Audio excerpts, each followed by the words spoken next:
Well, good morning, everybody. Good morning, good morning. Welcome back to Real Talk with SLR. How are you guys doing today?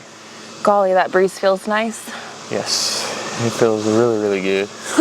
Yesterday was a scorcher, man. Man, it was one hot day. There was heat advisories. I think the real feel, like on the app, what it feels like, it was definitely over 110. Yeah. And it was hard to breathe, and yeah, but we got her done. We got her done. Yeah. Taking many breaks in between. We got her done.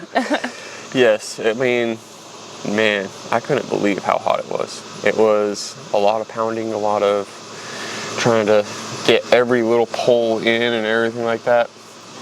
Surprisingly, I don't really have a whole lot of blisters. Yeah, Gary was the champion yesterday, man, with the post clanger thing, the metal thing. Yep. For the T-posts. I didn't put in not one of the T-posts because my body was still just, like even today my body is still really sore and on fire. Yeah. Good morning, Maura. You heard us talking, so you had to come say hello. Ooh, you're dirty. Come here, Maura. Come here, Maura. Oh no, she left me with nasty. Here, Luna, you can have it. There you go, Luna. Oh. Thanks a lot, Maura. No, Come here. Yeah. Come here. Come have your slobber back. Come here. Nasty. Ooh. It's like mud and I don't know what else. That was nasty. Ugh. Remind me to wash my hands when I go into the house. That one was foul. Oh. Yeah, Maura always, as you guys know, Maura always comes over as soon as we sit down and start talking. She's all, hey, what's going on, guys? But yesterday was a good day. We got a lot accomplished. I still can't believe that we set got out the to fencing do what up. we wanted to do. I'm blown away. I'm sorry I cut you off there, but okay. I'm still just like, man, we got the fencing up, man, all the way around where we needed it. Now it's just gates. But Yep. Yeah, we didn't do the gates yesterday. There's going to be 3 gates on this top tier area, one on each side of the concrete patio, and then one back there going over to the not so secret garden. Yep. And then that's going to be it for now. This fencing is going to change at some point, which I kind of go over on some of the footage. We talked to you guys about it briefly on the video that I'm editing out, and hopefully it will be put out on Simple Life today. But it's going to be changing because there will be a garage over there at some point. Yeah. When, Gary? When? Hopefully soon. I'm dying, man. I'm dying.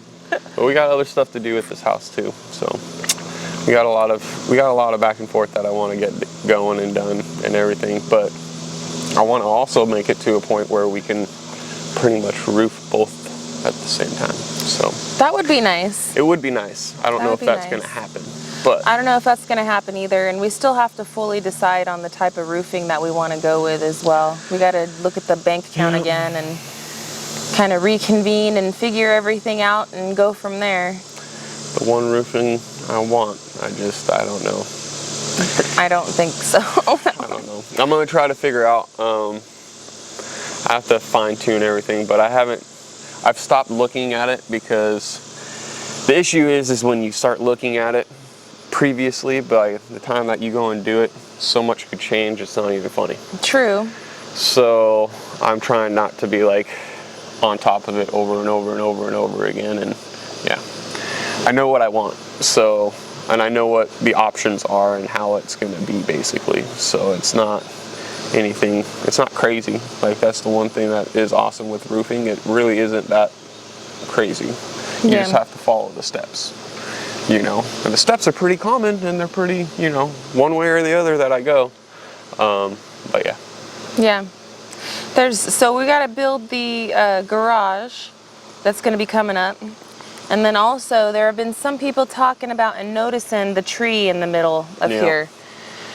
So our big, once was beautiful tree right in the middle of our yard here is going to have to go down. And I already know it. You probably are thinking, why'd you build the fence if you know you got to take that tree down?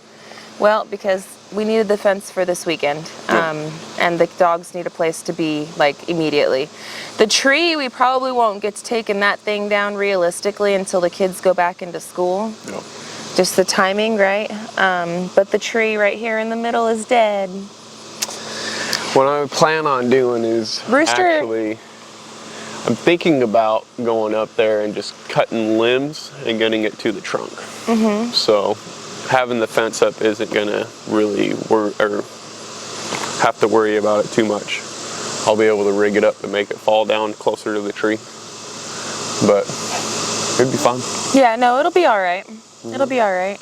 It definitely sucks though. This tree was a huge shade provider for us, and that's another reason why we've been so hot out here on this top tier, because our big beautiful tree is dead. Yep.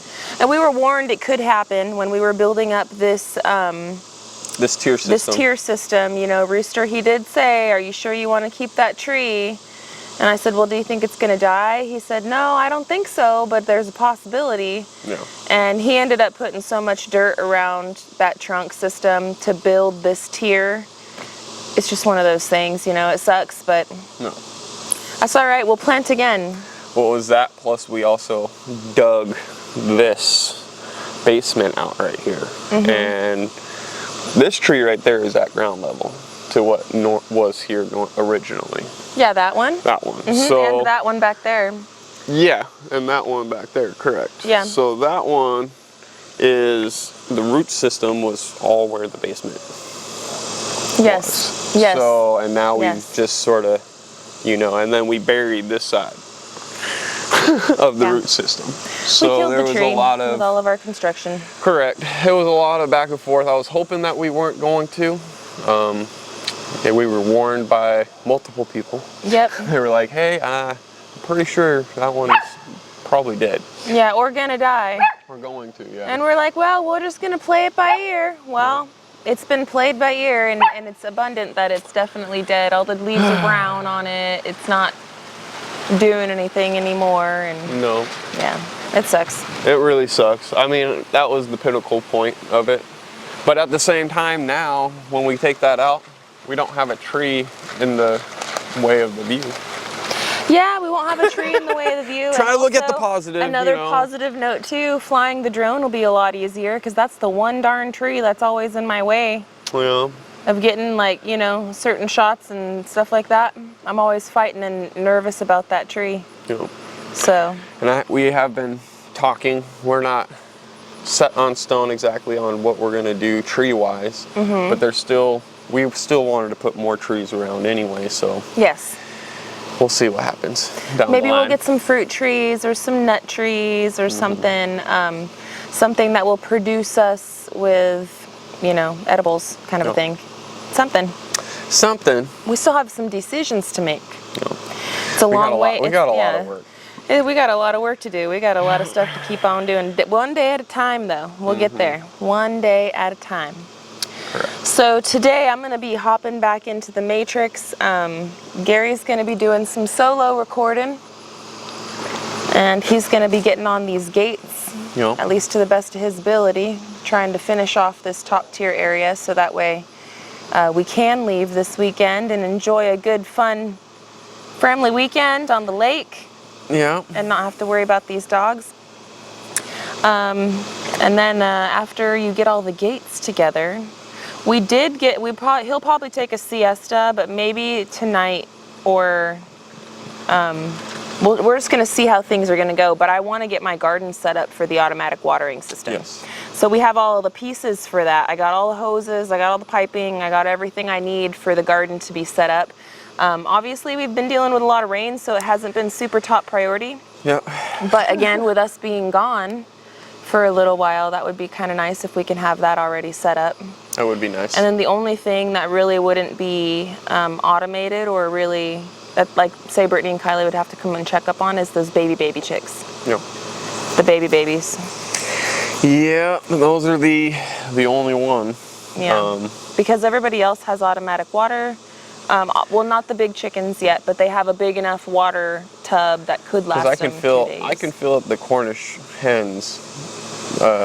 They've got their big water and they've got a big feeder.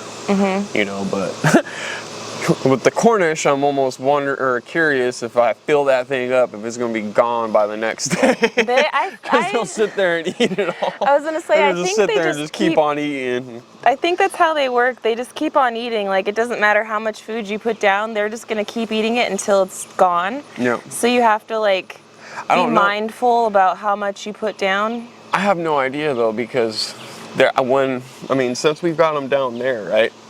I put that thing in there, and there's always a few that are like a little brighter than the others. They notice, like they all run right underneath, and they're like pecking at the underneath part.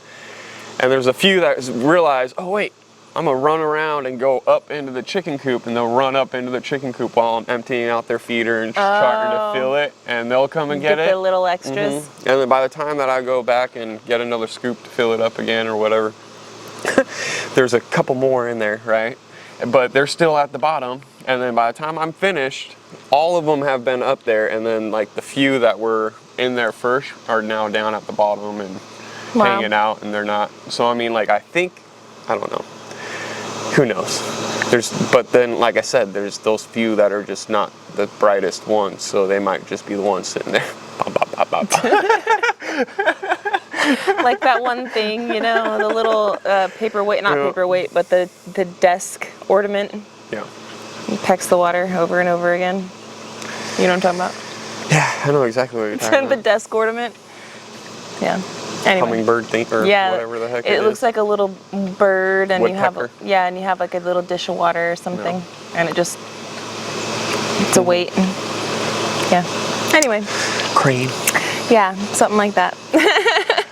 Today's going to be a really good day though, friends. I think I'm going to try to make some Cookie Mountain going on for the kids. They've been requesting it. I've got to jump in the Matrix and edit out all of the footage from what we got done yesterday, try to post that out today. If by any chance Gary is finished with the gates by the time that I am finished with the editing, and I can just throw that in at the end, I will. If not, then you guys are just going to wait for that for another video. We'll see how it all plays out, but yeah.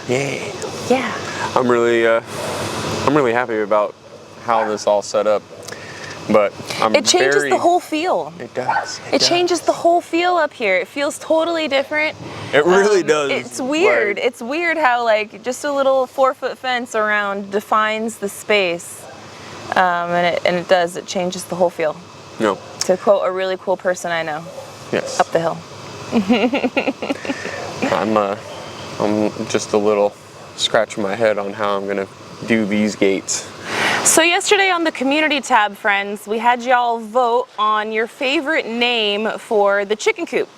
Now there were several suggestions that were thrown our way, which we liked so many of them, man. There was so many really good ones, but when I was looking at the names, I was trying to think of something that easily rolled off the tongue. No. Something that we could say all the time, that we wouldn't forget, something that, we liked. So we put up a bunch of them up on the community tab and had you guys vote for them. Now the number one that was voted for was the Coop DeVille. And I love that name, guys. It is so cute. It's so funny, very catchy. The problem with it is, which I have no idea how I didn't know this, go figure, but apparently that's what Mama V at Possum Run Homestead calls her coop. Maybe that's where you guys got the good idea from. Who knows? Either way, it's already been used by somebody in our immediate family, and I'm not going to use that name. So the second best choice or the second runner-up was the Pecker Palace. So that's what we're going to be calling our chicken coop from now on. We're going to be heading on down to the Pecker Palace. That was my favorite name anyway. Yeah? It was, out of all the choices and everything, I thought that was the funniest. It was either that. I also liked the Feathered Fortress. Yeah. That was pretty cool too. We don't plan to just have chickens in there. Eventually we'd like to get some turkeys and stuff as well. And they will all be inside that big run. Well, friends, I want to thank you so much for hanging out with us this morning, but we got to get to getting. I got to hop in that Matrix, check on those kiddos, and I know that you got some gates to make, so. Yep. Yep, we're going to get busy. So Yep. I want to thank you guys so much for hanging out with us today. I should have a new video on Simple Life Reclaimed for you guys coming this afternoon, maybe a little bit later. We'll see everything that I could toss into it, but either way, it should be a good one. And we'll be back with another episode of Real Talk tomorrow. So until then, friends, we love y'all. We hope you have a good one. And we'll catch you on the next one. Bye, you guys. Later.